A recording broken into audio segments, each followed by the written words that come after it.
ధనుస్సు రాశి వారికి 4 గ్రహాలు చక్కగా యోగిస్తున్నాయి. మూడవ రాశిలో రవి, శుక్ర, రాహువులు. సప్తమంలో గురువు.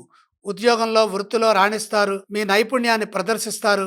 సకాలంలో బాధ్యతలని ప్రారంభించడం ద్వారా అవి మంచి ఫలితాన్ని ప్రసాదిస్తాయి.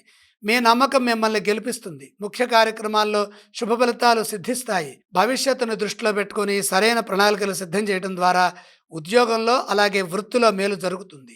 కార్యసిద్ధి విశేషంగా ఉంటుంది. నిరంతర సాధన అవసరం. గౌరవం పెరుగుతుంది. ఎప్పటి పనులప్పుడే పూర్తి చేయండి. పెద్దల నుండి తగినంత ప్రోత్సాహం, సహాయం కూడా అందుతుంది. మీరు చేస్తున్న పనులకు గుర్తింపు లభిస్తుంది. అవసరమైన వారికి మీ నుండి సహాయ సహకారాలు అందుతాయి. దైవబలం సదా ముందుకు నడిపిస్తుంది. ఎప్పటి పనులప్పుడే పూర్తి చేయడం ద్వారా మంచి జరుగుతుంది. దేనికి జంకవద్దు, వెనకడుగు వేయొద్దు. ఎట్టి పరిస్థితుల్లో ధైర్యాన్ని కోల్పోవద్దు, అధైర్యపడవద్దు. సమయస్ఫూర్తితో ముందుకు సాగండి. ఇదే విధంగా కృషి చేస్తే వ్యాపారంలో కూడా మేలు జరుగుతుందని గమనించండి. వ్యాపారంలో స్వల్ప ఆటంకాలున్నాయి, వాటిని తెలివిగా అధిగమించాలి. మంచి నిర్ణయాలు తీసుకోవడం ద్వారా ఫలితాలు ఆర్థికంగా కలిసి వస్తాయి. కుటుంబ సభ్యులతో కలిసి ఆనందించే అంశాలున్నాయి. ఒక వార్త ఆనందాన్ని